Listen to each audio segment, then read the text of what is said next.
So when people say, oh, well, you Chicagoans deserve this because you voted for it. No, voter turnout's been absolutely in the low numbers. The reason why Chicagoans don't vote is because it's been beaten out of us. People don't have hope.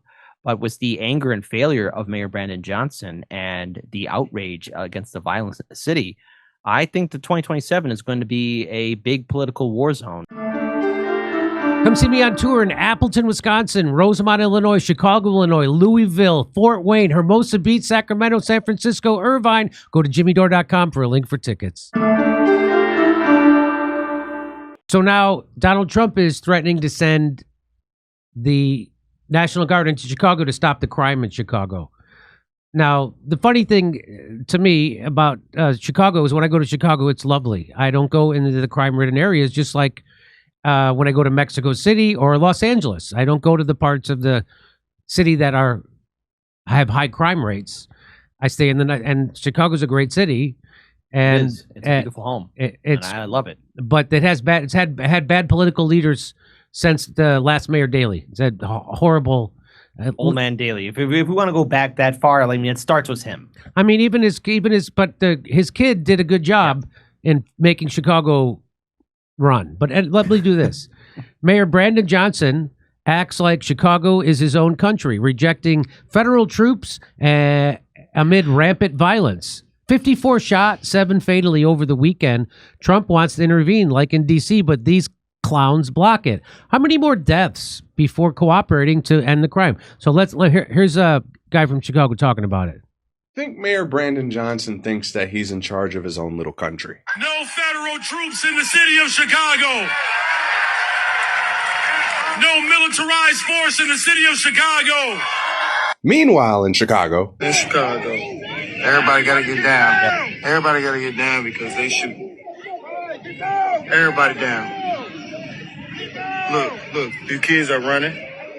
They shooting. We can't have no fun in Chicago, man. No fun, man. This is terrible. 54 people shot in Chicago over the weekend. 7 were fatal. We've seen the results of D.C. Donald Trump wants to do the same thing in Chicago. But these two clowns want to do everything in their power to block it. I feel like Thing 1 and Thing 2 wake up every morning listening to Kanye West before they get to work. We got to kill that music for copyright violations. I guess they don't have. How many more deaths is it going to take for y'all to get y'all head out of y'all asses and work with Donald Trump and get rid of the crime in your cities? Damn. So let's watch what Brandon Johnson has to say about Donald Trump's threat to stop crime in Chicago with the National Guard. What the president is claiming that he wants troops to do, they don't even have the authority to do it. They have no arresting powers. The mayor responding to President Donald Trump, who said he'll be expanding National Guard deployments to cities other than Washington. Chicago's a mess. You have an incompetent mayor, grossly incompetent, and we'll straighten that one out probably next. That'll be our next one after this. The president's Oval Office comments come as Chicago police data shows overall crime since the first of the year is down 13% compared to the same period last year. Now, we've showed you how they said the same thing about Washington, D.C., that crime was down 27%. And then you dug a little deeper, and they were fudging the records. Mm-hmm. And they had to fire people from their own police department because they were fudging the crime statistic records to make it look better. I have no doubt the same thing's happening in Chicago. You're hitting the nail on the head, Jimmy. When we talk a little bit more about it, we'll talk more about why those numbers are fake. Okay, let me play the rest of this. And violent crime is down 23%. I think he wants to provoke violence. Because if he can provoke violence, then it's going to be martial law. Turning the federal military on American citizens is a sign of authoritarianism. The president claiming many in Chicago want the Guard. Screaming for us to come. They're wearing red hats, just like this one. But they're wearing red hats. African-American ladies, Beautiful ladies are saying, please, President Trump, come to Chicago. Thank you, President Donald Trump, for hearing us. Zoe Lee and Daniel Carter Walters founded the conservative group Chicago Flips Red and says despite CPD's numbers, many don't feel safe. And if the Democrat Party, only thing they can do to help us is tell us crime is down, then hey, we welcome the National Guard. So there's I'm going to guarantee you those statistics are bogus. And here's one more clip. Here, Mayor, listen to what he says about why there's gun violence in Chicago. 2 or 3 more new guns come into our city. Chicago will continue to have a violence problem as long as red states continue to have a gun problem. Shootings will continue as long as this presidential administration continues to put politics. So, as he said, let me get this straight. Chicago has a gun problem because other states have guns in them? I don't understand. It's absolute bull. That doesn't make absolute bull, Jimmy. Yeah, so I'm kidding. You're from Chicago. What do you say to this? Well, first of all, let me just add a little humorous note before we get serious. Look, every 4th of July, I go across to the great state of Indiana, get the good fireworks, because that's where it's at, and I'll keep on doing it. But blaming red states or any red state, the fact that there's a gun violence in Chicago is an absolute insult. The reason why there is gun violence in Chicago is because it's been designed that way. The politicians and all the infrastructure and all the lobby groups that are in City Hall have profited heavily in seeing the South and West Side neighborhoods become deconstructed, become gentrified, and in turn there's a rise of violence. Small businesses are shut down. Generations of families are moved out. And not to mention the schools are shut down, the mental health facilities. It's been on this way since the very establishment of the Democrat machine in City Hall. That's why there's a violence problem. That's why there is trouble in Chicago, not because of policies in a red state, but because of the policies implemented by the real criminals in Chicago, and that it's the bastards in City Hall. So there are people, yes, calling for the National Guard and ICE to come into Chicago. But what I would say to Trump is, hey, make sure you got that dossier of the FBI files on all these aldermanic politicians, because you know about Chicago politics, Jimmy. These politicians are corrupt. There's always going to be a story of corruption. These aldermen have a long, sad track record. City Hall has that long, sad track record. You want to deal with the corruption and the abuse and the problems in City Hall or in Chicago, you go to City Hall first and arrest them. And then we could talk about dealing with the crimes all over Chicago, because the real crime is when these aldermen, these politicians, deny resources to the districts that they are supposed to represent. And when absolute poverty is all around, how should rational people react? It leads to desperation. And on top of that, add in the fact that this city, in its brilliant move, decided to turn itself into a sanctuary city. I feel sorry for the migrants who came here, but this city was not prepared from the very beginning. And I remember interviewing activists and organizers way back in 2018.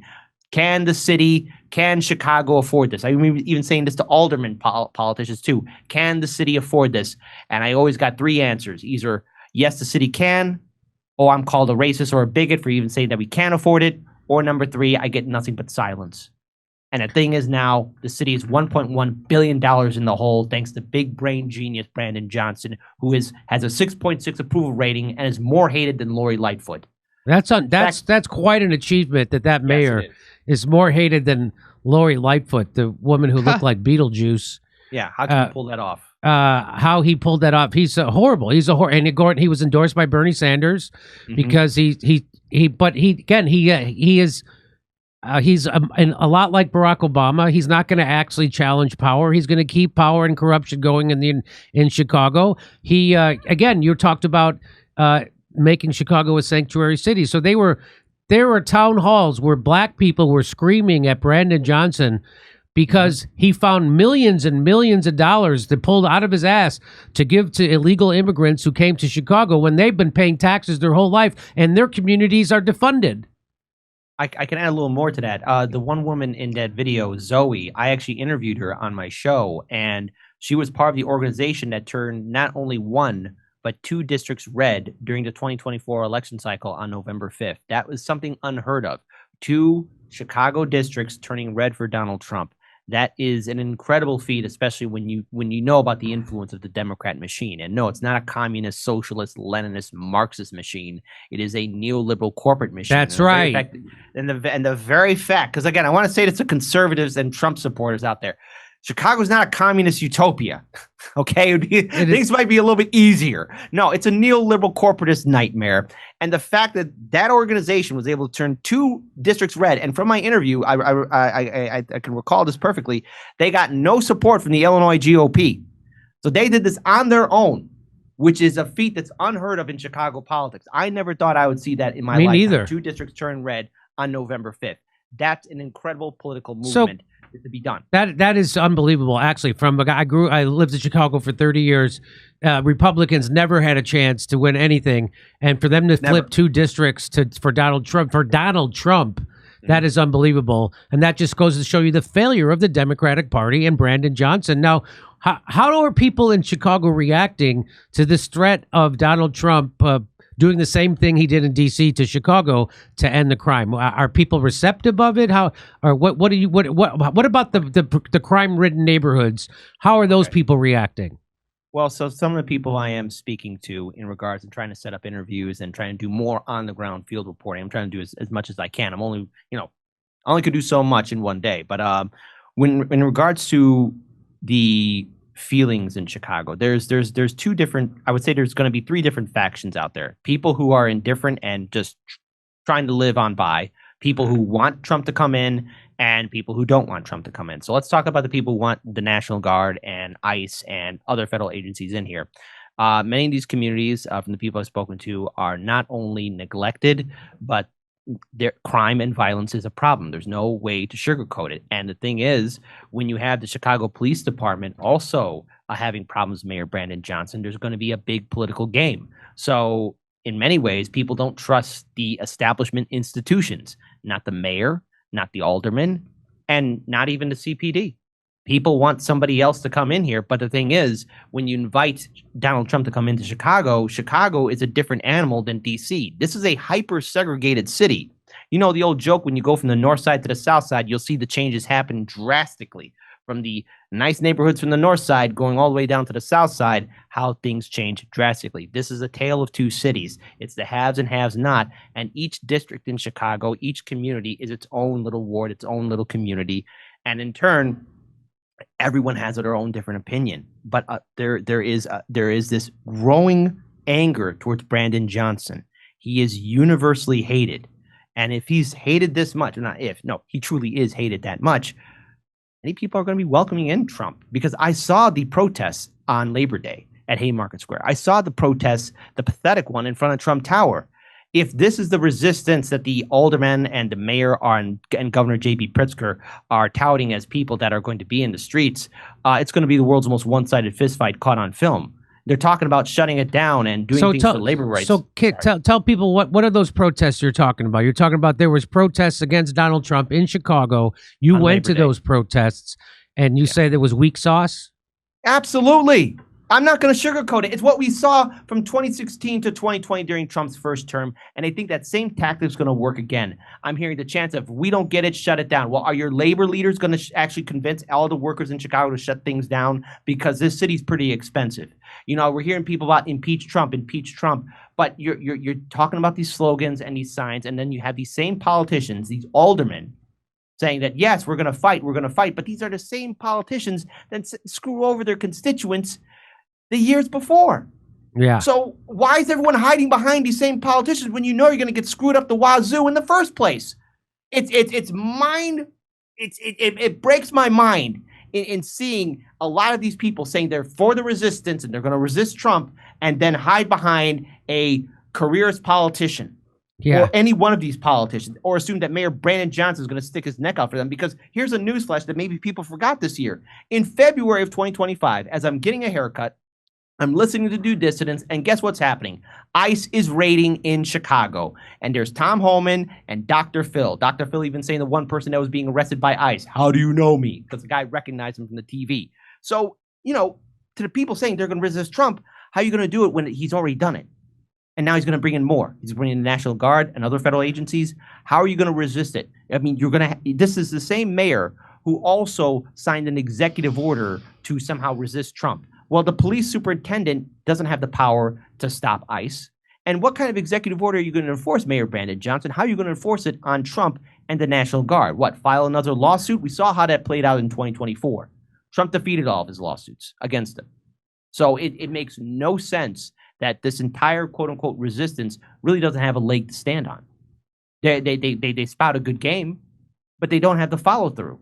They don't have the heart, and it's nothing but absolute weak, pathetic actions. And it's going to have a severe impact in 2027 when the next city election is going to be taking place. And those 2 districts that they flipped red in Chicago, those were black neighborhoods?